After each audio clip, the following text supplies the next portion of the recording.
So this week we're going to start talking about file allocation table, or FAT. And this is a way of describing many disks that exist, especially in the Windows world. So my name is Rick Lineker, and let's get started. So why is this important to forensics? That's what I want to start off with. Well, to do an investigation, you need to know about the process and the underlying technology. Okay, you've got to totally understand this. Even if you're using something like FTK, which does a lot of it for you and is automated, you still need to know what's underneath the hood. Processing and presentation of evidence is impossible without understanding its nature. Okay, so you might get on the witness stand, and when you're cross-examined, if you don't know what's under the hood, you're going to get totally obliterated. So you really need to know this stuff. For example, in the digital world, data adheres to a file system design. So like I said, anyone can use a lot of the data recovery software such as FTK. There's lots more stuff. We're actually going to use some of it, but the only thing we're going to use in this course is mostly open source and free stuff. Okay, so anyone can do that. They're normally called script kiddies. You just run software, but you need to know what's under it. So forensics examiners need to know why. They need to know what is going on behind the scenes. When a computer is used to store data, it's important that the existence of the data can be proven even after the data is deleted, and to be able to determine what caused the deletion. Okay, so the file system actually is our crime scene, or our incident scene. You've got to understand it based on the evidence, and you have to use that to formulate a theory or recreate an event. So here's a simple analogy that anybody can put together a broken window, assuming that all the broken glass is still there, and there's enough time to complete the task. A forensic examiner will analyze the pattern of the broken glass, examine all the facts and evidence of the scene, and formulate a theory on how this window was broken. The technical understanding, together with the understanding of the cause and effect within the file system, is also crucial in recognizing anti-forensics techniques, which we actually do. We spend a lot of time doing anti-forensics in this class. Very important that you understand anti-forensics. Once you know this part of it, then you'll really understand the anti-forensics, because they're going to use anti-forensics to obfuscate what you're doing. Now, last week we talked about some simple anti-forensics when we talked about using WinHex to scramble the data. File systems explanation is analogous to an autopsy on a human body, in that skill is required to operate within the system and determine what occurred. So what is a file system? Well, that's a pretty loose term. It's a method of organizing data on electronic media, whether the media is a disk, a floppy disk, a USB, a CD, a DVD, whatever.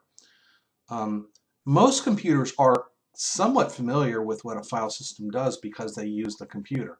You know how to move files, create directories, move stuff around in directories. So you do that sort of as a consequence of using the operating system. Okay, this is knowledge that's gained from direct experience with computers. So the main purpose of computers is to create, manipulate, store, and retrieve data.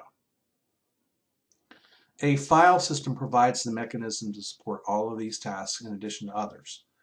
At the highest level, a file system is a way to organize, store, retrieve, and manage information, data on a permanent storage medium such as a disk. File systems manage permanent storage and form an integral part of all operating systems. So during this section, we'll discover mostly FAT, and then next week we'll talk about NTFS. So here are some preliminary comments. At this point, you might be wondering, why in the heck are we studying file allocation table, or FAT? Well, we do cover NTFS next week, but why even take the time to bother with FAT? Because, I mean, it goes back to the early days of DOS. Well, even though FAT is older, it's still used for many USB drives. So when you carry around a thumb drive or something, more than likely it's using FAT as its file system organization. And many of your investigations will have to take a look at USB drives. And let me just add that one of the reasons FAT is used on USB drives, because they're smaller. And so FAT has a more efficient system with regards to the overhead. So it's just going to be more efficient and a better choice for smaller drives. So now let's talk about sectors and clusters. Obviously, you know that bytes, or these 8-bit pieces of data, are stored on the disk, but they are stored into smaller chunks of data in order to provide an easier management system.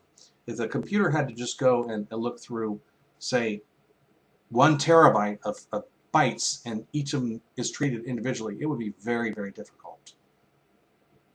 So sectors are collections of bytes. Normally they're 512 bytes. But actually they don't have to be 512 bytes. They can be really any value. Normally though, for almost every case you'll ever see, they're going to be 512 bytes. And we're going to see an example when we talk about the boot sector and how you can actually look for this information so that you can effectively perform your examinations. So sectors are collected into larger collections called clusters. Clusters normally consist of 8 sectors, so 8 sectors per cluster, 512 bytes per sector. Here again, the number of sectors per cluster can vary, but for almost all of your investigations, they won't. For all the investigations in this section and in this course, we will be examining systems with 512 bytes per sector, 8 sectors per cluster, for a total cluster size of 4,096 bytes. So file allocation table systems have 2 major categories. The system area comes first, and then the data area comes next. So the system area consists of the following: master boot record, and we actually kind of dive deep on that and look at that in just a few minutes. The boot record, or sometimes it's called the partition table, contains information about the partition. And then 2 copies of the actual file allocation tables. And just sort of a brief summary, the file allocation tables are actually, they're just maps, they're numbers, okay? 12-bit, 16-bit, 32-bit. Well, we're only going to be looking at 32-bit. 16 and 12 go way back, and you're probably never going to see them. But 32 is a 32-bit number which contains the cluster that relates to a particular file.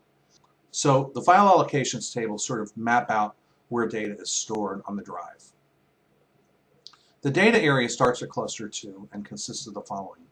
The root directory is always going to come first, okay? That's if you go to C:/ and you do a dir, it's always going to be that. Okay, but then a combination of other directories and file data can be found anywhere from that point forward.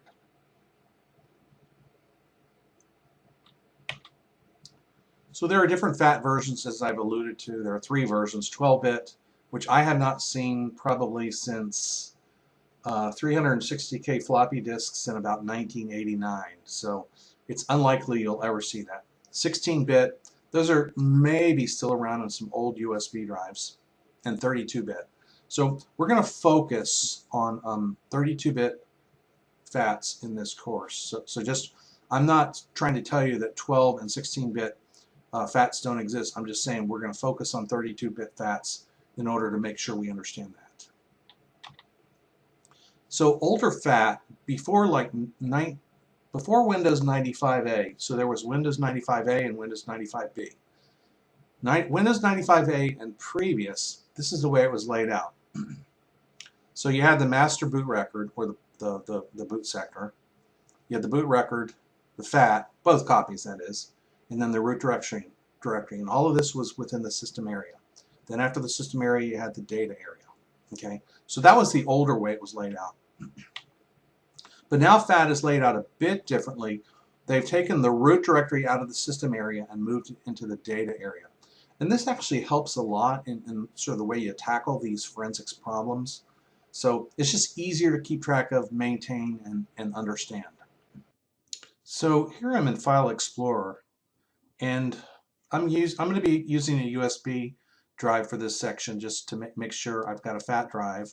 Obviously my hard drives are NTFS. I also want to stay off of my hard drives in case I make a mistake. So here I'm going to be on the O drive. And if I go to O and I say properties, it'll actually give me a good bit of information.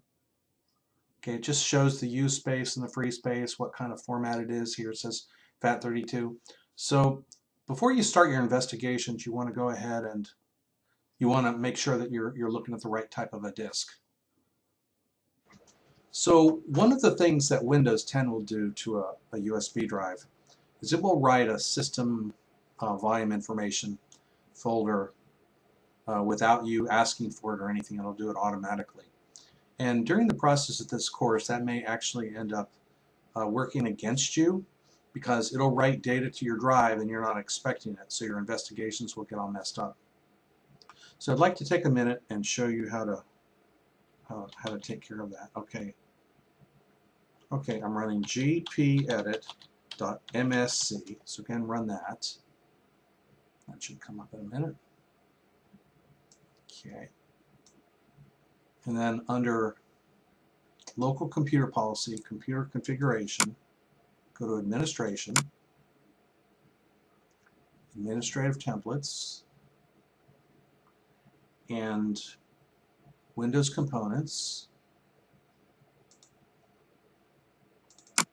and then go down to search